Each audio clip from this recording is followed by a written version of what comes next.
Halo semuanya, ketemu lagi di channel gua. Jadi pagi ini gua lagi beliin sarapan untuk rombongan Vespa Extreme yang udah gua temuin kemarin sore. Jadi kemarin sore pas gua lagi bawa motor bikin vlog gitu, gak sengaja gua ketemu sama rombongan Vespa Extreme asal Cilacap yang baru pulang dari Aceh, dan mereka udah 3 tahun di jalan gitu.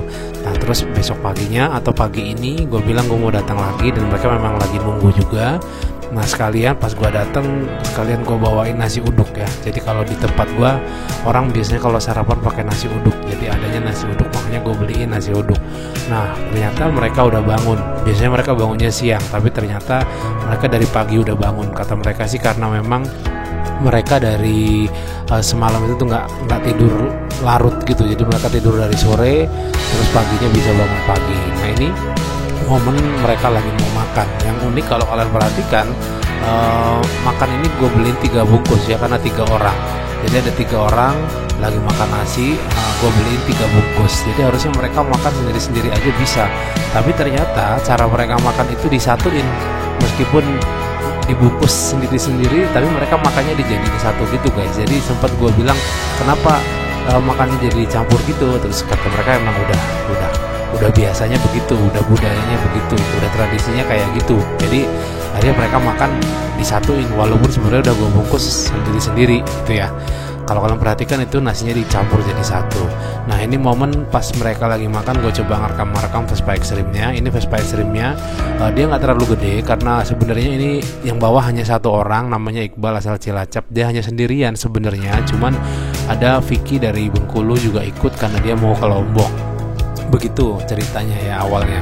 Nah ini Vespa cuma 1,5 meter dikali 1,5 meter, jadi nggak terlalu besar karena dia sendirian. Mesinnya juga hanya pakai 1 mesin aja, itu bagian dalamnya kayak gitu.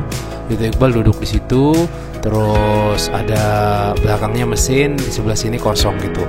Nah gue juga sempet di video lainnya ya, kalau kalian bisa cek, gue juga sempet naik Vespa ini. Jadi gue sempet minta izin ke Iqbal sama Vicky untuk numpang di Vespa Extreme ini, dan beneran itu pengalaman pertama gue naik Vespa Extreme begini kondisinya. Jadi ternyata gue kira ditutup semua, tapi ternyata hanya di bagian-bagian tertentu aja yang ditutup. Jadi kalau kaki kita kepleset ya kita langsung kena aspal. Ini momen pas Iqbal lagi jelasin bagaimana cara pakai Vespa Extreme ini, karena biasanya Vespa Extreme itu yang bisa pakai ya yang punya aja. Kalau nggak yang punya nggak ada yang bisa. Jadi memang dia kenapa? Karena ini kan modifikasi sesuai kebiasaan yang punya. Misalnya ini nih yang lagi gua pegang, ini mungkin rem ya, itu rem, ada koplingnya. Jadi semuanya berubah, dan yang paham, yang tahu itu cuman yang punya Vespa Extreme-nya alias si Iqbal. Jadi nggak semua orang bisa pakai, atau harus belajar dulu paling tidak. Nah ini adalah persiapan mereka mau lanjut perjalanan. Jadi mereka ditunggu orang juga, kurang lebih jaraknya sekitar 6 kilo dari titik ini. Jadi mereka terpaksa harus berangkat siang-siang begini. Nah sambil nunggu mereka siap-siap, gue sempat nanya-nanya sama si Vicky yang asal Bengkulu. Jadi gue penasaran dengan aksesoris yang dia pakai. Jadi dia jelasin bahwa ini namanya taring babi. Biasanya ada 2, cuman ada kanan dan kiri gitu. Cuman dia pakai hanya sebelah aja, hanya 1, yang sebelah kanan kalau nggak salah. Nah taring babi ini juga sebagai aksesoris aja, biasanya dipakai anak-anak Vespa atau anak-anak punk gitu untuk aksesoris, sebuah identitas gitu ya.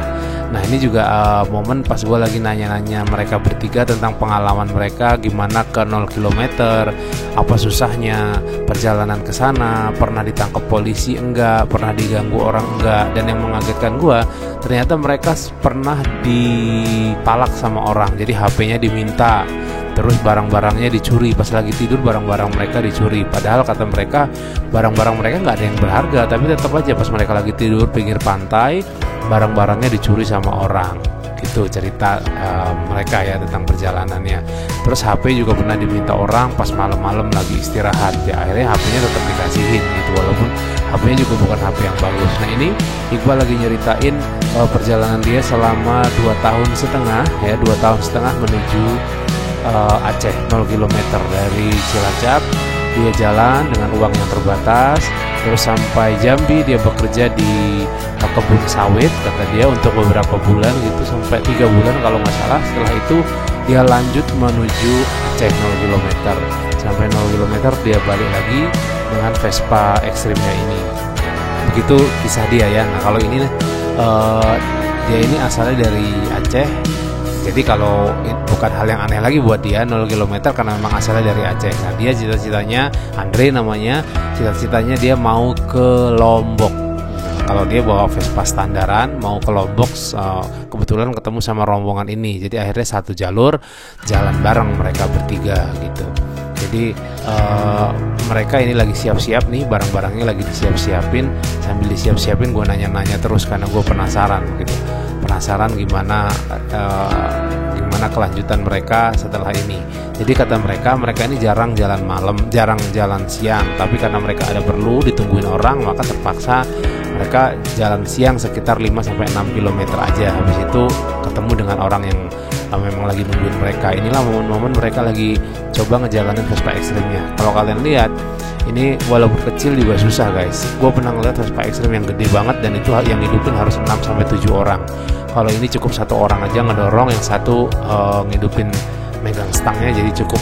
Jadi karena Vespa ini nggak terlalu gede ya, 1,5 dikali 1,5 gitu. Kalau kalian mau lihat momen pas gue naik Vespa ekstrim ini, kalian bisa cari di video lainnya ya di channel ini. Sampai ketemu lagi.